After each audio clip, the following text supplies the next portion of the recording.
சரோஜா தேவியை காதலிக்க ஆசைப்பட்ட ஜெமினி கணேசன், அதிலிருந்து சரோஜா தேவி எப்படி தப்பித்தார்? கணவரை இழந்த பிறகு அழுதழுது கண்களை பார்வையை பறிகொடுத்த சரோஜா தேவி, திருமணமானதும் ஏன் எம்ஜிஆர் சரோஜா தேவியிடம் நடிக்க வேண்டாம் என்று முடிவு செய்தார்? நாடோடி மன்னன், கல்யாண பரிசு, பாகப்பிரிவினை 3 படங்களும் சரோஜாதேவி உச்சத்துக்கு கொண்டு சென்றது. 30 படங்களுக்கு மேல் ஒரே நாளில் ஒப்பந்தம் செய்யப்பட்டார் சரோஜாதேவி. கல்யாண பரிசு படத்தில் தெலுங்கில் எடுத்தபோது சரோஜாதேவி அம்மாவுக்கும் இயக்குனருக்கும் ஏன் சண்டை வந்தது? காவல்காரன் படத்தை சரோஜாதேவியிடம் இருந்து ஆர்.எம். வீரப்பனும் ஜெயலலிதாவும் எப்படி திட்டமிட்டு வாங்கினார்கள்? எம்ஜிஆர் குண்டடிப்பட்டு ஆஸ்பத்திரியில் சிகிச்சைக்கு இருந்த பொழுது, இனி வரமாட்டார், 6 படங்களில் புக் ஆகியிருக்கேன், என்ன செய்ய போகிறேனோ என்று தெரியவில்லை என்று சரோஜாதேவி சொன்னதாக பொய்யான வதந்தியை கிளப்பியது யார்? ஆர்.எம். வீரப்பன் ஏன் சரோஜாதேவியை அரசு கட்டளை படத்திலிருந்து வெறுக்க ஆரம்பித்தார்? போன்ற கேள்விகளுக்கு பதில் சொல்கிறது இந்த காணொளி. வாங்க நிகழ்ச்சிக்குள்ள போகலாம். இயக்குனர் ஸ்ரீதருக்கு வெற்றிகரமான அறிமுகத்தை கொடுத்த படம் கல்யாண பரிசு. வெளியான காலகட்டத்தில் தமிழ் திரையுலகில் திருப்பு முனையாக அமைந்த படம் இது. நாயகனை 2 சகோதரிகள் காதலிக்கிறார்கள். ஒருத்தி காதலை தியாகம் செய்வதுதான் கதை. ஸ்ரீதரின் வீனஸ் பிக்சர்ஸ் பங்குதாரர்களான கிருஷ்ணமூர்த்தியும் கோவிந்தராஜனும் கதையை கேட்டார்கள். கிருஷ்ணமூர்த்தி, இது நாம் தயாரித்த அமரதீபம் கதையைப் போலவே இருக்கிறதே என சொல்லிவிட்டார். அது வேறொரு கோணத்தில் எழுதப்பட்ட கதை, இது வேறு என்றார் ஸ்ரீதர். இரண்டுமே முக்கோண காதல் கதைதானே என்றார் கிருஷ்ணமூர்த்தி. அவருக்கு இந்த கதையின் மீது நம்பிக்கை இல்லை. பிறகு 2வது முறையாக மேம்படுத்தப்பட்ட கதையை கேட்ட அவர் சம்மதித்தார். அப்போது ஸ்ரீதரே இயக்கட்டும் என்று அனைவரும் சொல்ல, ஏற்கனவே அந்த ஆசையில் இருந்த ஸ்ரீதர் இயக்குனரானார். கல்யாண பரிசு படத்துக்கு ஜெமினி கணேசன் தேர்வு செய்யப்பட்டார். இந்த படத்துக்கு சரோஜாதேவிக்கு முதல் தேர்வு செய்யப்பட்டவர் நடிகை ராஜஸ்ரீ. அவர் தெலுங்கில் பிஸியாக இருந்ததால் கல்யாண பரிசு படத்தில் வாய்ப்பிழந்தார். அதன் பிறகு நாடோடி மன்னன் பட வெற்றிக்கு பிறகு சரோஜாதேவிக்கு மவுசு அதிகமானது. சரோஜாதேவியின் அம்மாவை அழைத்து இயக்குனர் ஸ்ரீதர் கதையை சொல்லி கால்ஷீட் கேட்டார். அவர் உடனே ஓகே சொன்னார். அட்வான்ஸ் தொகை வழங்கப்பட்டது. சரோஜாதேவி பேச சொல்லி ஸ்ரீதர் ஆடிஷன் நடத்தினார். தமிழை குதறி எடுத்தார் சரோஜாதேவி. ஷூட்டிங் வேற போக வேண்டிய டைம் நெருங்கி கொண்டிருக்கிறது, என்ன செய்வது என்று விழித்து கொண்டிருந்த பொழுது இயக்குனர் ஸ்ரீதர் உதவியாளர் கோபு, எல்லாம் டப்பிங் பார்த்து கொள்ளலாம், ஷூட்டிங் போலாம் என்று ஷூட்டிங் போனார்கள். ஷூட்டிங் ஸ்பாட்டில் சரோஜாதேவி நடிப்பில் பட்டியை கிளப்பினார். அவருடன் வெளியே விஜயகுமாரியும் நடிப்பில் சிறந்து விளங்க ஓரளவு இயக்குனர் ஸ்ரீதருக்கு நம்பிக்கை வந்தது. படப்பிடிப்பில் ஜெமினி கணேசன் சரோஜாதேவியிடம் ஜொல்லுவிட்டு கொண்டிருந்தார். மகளை பார்ப்பதில் சரோஜாதேவி அம்மா ருத்ரம்மா எந்நேரமும் ஷூட்டிங் ஸ்பாட்டில் காவல் காத்து கொண்டிருந்தார். நாளுக்கு நாள் ஜெமினி கணேசனின் சரோஜாதேவியிடம் காதலை சொல்ல முயற்சி செய்து கொண்டிருந்தார். சரோஜாதேவி ஜெமினி கணேசனிடமிருந்து கொஞ்சம் விலகி போய் கொண்டிருந்தார். ஏனென்றால் நாடோடி மன்னனுக்கு பிறகு இந்த படம் அவருக்கு முக்கியமான படம். தமிழ் சினிமாவில் காலூன்றி வெற்றி பெற்று இந்த படத்தில் வெற்றி அடைய வேண்டும் என்பதற்காக சரோஜாதேவி மிகவும் கவனமாக நடித்து கொண்டிருந்தார். ஏவிஎம் ஸ்டுடியோவில் ஒரு படப்பிடிப்பு. சரோஜாதேவியை பார்த்து எம்ஜிஆர், படப்பிடிப்பெல்லாம் எப்படி போகிறது என்று நலம் விசாரித்தார். சரோஜாதேவி நன்றாக போகிறது என்று சொல்லிக்கொண்டு ஜெமினி விஷயத்தை நாசுக்காக கூறினார். எம்ஜிஆர், நீ எதையும் கண்டுகொள்ளாதே, உன்னுடைய நடிப்பில் மட்டும் கவனம் செலுத்து, வேறு எங்கேயும் கவனத்தை விட்டு விடாதே, யார் என்ன சொன்னாலும் காதில் வாங்கிக் கொள்ளாமல் நன்றாக நடித்து பெயர் வாங்க வேண்டும் என்று சொல்லிவிட்டு போய்விட்டார். சரோஜாதேவி அதை ஒரு எச்சரிக்கை அறிவுரையாக எடுத்துக்கொண்டு படப்பிடிப்பு தளங்களில் ஜெமினி கணேசனுடன் பேசுவதையே கொஞ்சம் குறைத்து கொண்டார். இதனால் ஜெமினி கணேசன் சரோஜாதேவி மீது கொஞ்சம் வருத்தமும் இருந்தது. கல்யாண பரிசு படத்தில் தெலுங்கிலும் சரோஜாதேவியை வைத்து இயக்குனர் படம் எடுத்து கொண்டிருந்தார்.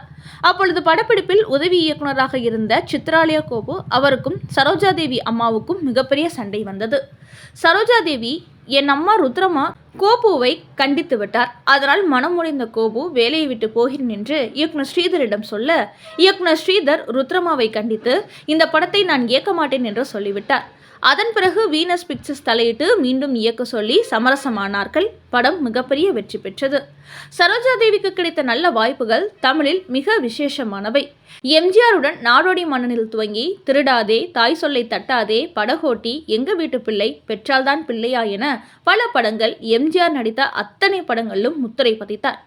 அரச கட்டளை படத்தில் சரோஜாதேவிக்கும் எம்ஜிஆருக்கும் சில பிரச்சனைகள் வந்தது. எம்ஜிஆருடன் அப்பொழுது உதவியாளராக இருந்த ஆர். வீரப்பன் இதை பெரிதாக்கி எம்ஜிஆரிடமிருந்து சரோஜாதேவியை பிரிப்பது என்று முடிவு செய்தார்.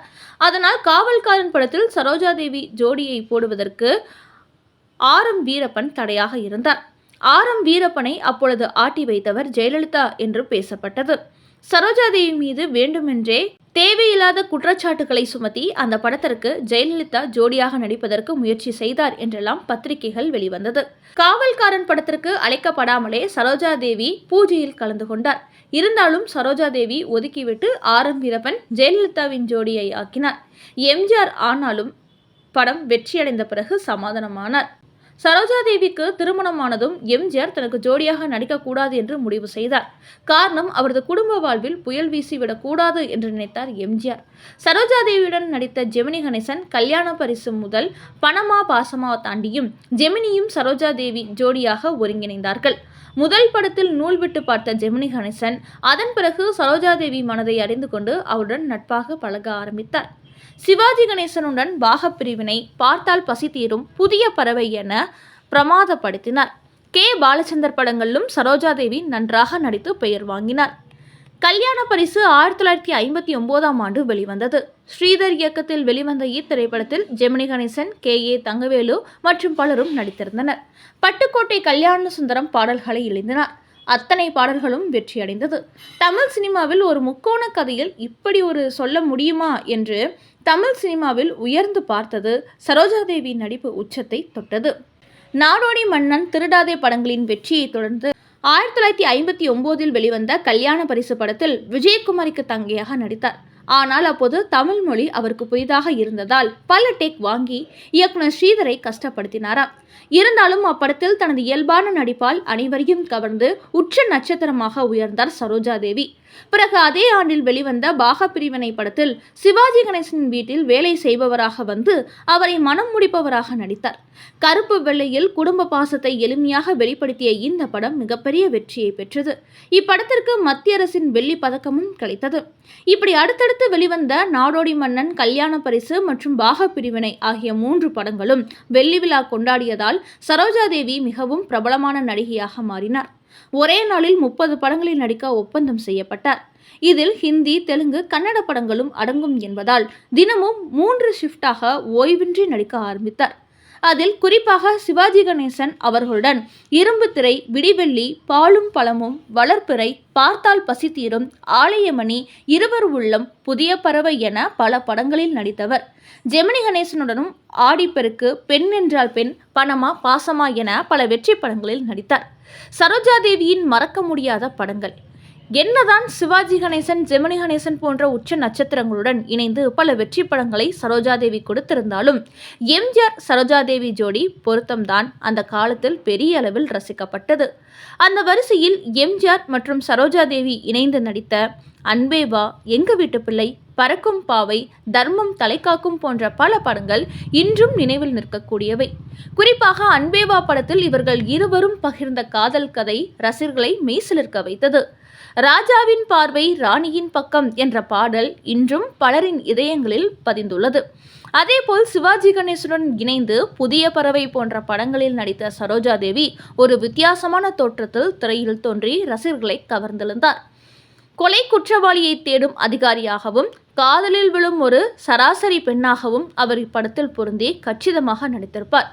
அதிலும் உன்னை ஒன்று கேட்பேன், உண்மை சொல்ல வேண்டும் என்ற பாடலில் இவரது நடன அசைவுகள் மற்றும் சிவாஜியின் முக பாவனங்களை இன்றும் ரசிக்காதவர்கள் யாரும் இல்லை. இது தவிர சரோஜாதேவி நடித்த பல படங்களில் இடம்பெற்ற நான் பேச நினைப்பதெல்லாம் நீ பேச வேண்டும், கல்லெல்லாம் மாணிக்க கல்லாகுமா, தொட்டால் பூமலரும் போன்ற பாடல்கள் இன்றும் பலரால் விரும்பி கேட்கப்படுகின்றன. கணவர் ஸ்ரீஹர்ஷாவுடன் சரோஜாதேவி. தமிழக ரசிகர்களின் இதயத்தை கொள்ளை கொண்ட கன்னட பைங்கிலி சரோஜாதேவி தன் நடிப்பின் அழகால் அனைவரையும் ஈர்த்து கொண்டிருந்த காலகட்டத்தில் அவரது திருமணம் குறித்த செய்தி வெளியானது. 1967ஆம் ஆண்டு ஜெர்மனியில் பாரத் எலக்ட்ரானிக்ஸ் நிறுவனத்தின் உயர் பதவியில் இருந்த பொறியாளர் ஸ்ரீஹர்ஷாவுடன் அவரது திருமணம் நிச்சயிக்கப்பட்டது. திருமணத்திற்கு பிறகு சரோஜாதேவியின் தாய் ருத்ரமா தனது மகள் குடும்ப வாழ்க்கையில் முழு கவனம் செலுத்த வேண்டும் என வேண்டுகோள் வைத்தார். முதலில் அவருக்கு எதிராக இருந்தாலும் தாயின் விருப்பத்தை ஏற்று நடிப்பை நிறுத்த சரோஜாதேவி முடிவு செய்தார். ஆனால் அவரது கணவர் ஸ்ரீஹர்ஷா அவரை நடிப்பை தொடர ஊக்குவித்தார். இதனால் சரோஜாதேவி திரையுலகிற்கு திரும்பி பல வெற்றி படங்களில் நடித்தார். இந்த தம்பதிகளுக்கு 2 குழந்தைகள் பிறந்தனர். மகள் இந்திரா காந்தி மற்றும் மகன் கௌதம் ராமச்சந்திரன். எம்ஜிஆரின் நினைவாக பெயரிடப்பட்டது. ஆனால் 1986ஆம் ஆண்டு திடீரென ஏற்பட்ட இதய நோயால் ஸ்ரீஹர்ஷா உயிரிழந்தார். இந்த துயரம் சரோஜாதேவியை மிகவும் பாதித்தது. கணவரின் இழப்பால் மனவேதனை காரணமாக கண்ணீர் சிந்தி தனது பார்வையை இழக்க நேரிட்டது. வெளிநாட்டு சிகிச்சையின் மூலம் பார்வை மீண்டும் கிடைத்தாலும் மனதிலுள்ள காயம் ஆறவே இல்லை. கணவரின் இழப்பில் ஆழ்ந்த துயரத்தில் மூழ்கியிருந்த சரோஜாதேவியை மீண்டும் சாதாரண வாழ்க்கைக்குள் இழுக்க பலரும் முயன்றனர். பின் தன் பிள்ளைகள் மீது கொண்ட அன்பினால் கொஞ்சம் கொஞ்சமாக சகஜ வாழ்க்கைக்கு திரும்பினார் சரோஜாதேவி.